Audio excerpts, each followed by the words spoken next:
রায়পূর্ণার উপহাস দিয়ে শুরু হওয়া ঘটনাটা দ্রুত অন্য মোড় নেয় যখন ঝিলের বন্ধুরা বুঝতে পারে কথাগুলো তাদের দিকেই ছুড়ে দেওয়া হয়েছে।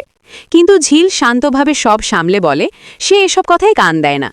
প্রোগ্রামে মিনু আর মিলি এলে একজন তাদের ঢুকতে বাধা দেয়, তখন ঝিল জানায় তারা তার মা আর দিদি, আর সেই কথাতেই পরিস্থিতি বদলে যায় এবং তাদের সম্মানের সাথে ভেতরে নেওয়া হয়।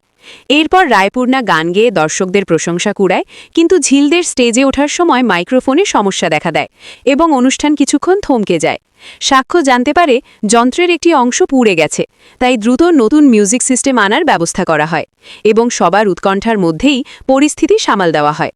সিস্টেম সেট হওয়ার পর ঝিল স্টেজে উঠে প্রথমে ভক্তিমূলক গান গায়, তারপর বলে তাদের গানকে অনেকে অপসংস্কৃতি বলে, কিন্তু আজ সে সংস্কৃতির মিল দেখাবে এবং একটি রবীন্দ্রসঙ্গীত পরিবেশন করে সবার মন জয় করে। তার কণ্ঠে আত্মবিশ্বাস আর আবেগ মিলেমিশে এক অন্যরকম পরিবেশ তৈরি করে। দর্শকরাও দাঁড়িয়ে হাততালি দিতে থাকে। গান শেষে রায়পূর্ণা নিজেই স্বীকার করে ঝিল একজন ভালো গায়িকা এবং বলে তারা হয়তো ওদের যন্ত্রণা পুরোটা বোঝে না, তবে সেই যন্ত্রণায় যেন আরও শক্ত সুর হয়ে ফিরে আসে। ঝিল প্রণাম করলে রায়পূর্ণা স্নেহভরে তার কপালে চুমু দেয়, সাক্ষ্য কৃতজ্ঞতা জানায়, আর দূরে দাঁড়িয়ে চৈতির চোখে স্পষ্ট রাগের ছাপ ফুটে ওঠে, যা ইঙ্গিত দেয় সামনে হয়তো নতুন দ্বন্দ্ব অপেক্ষা করছে।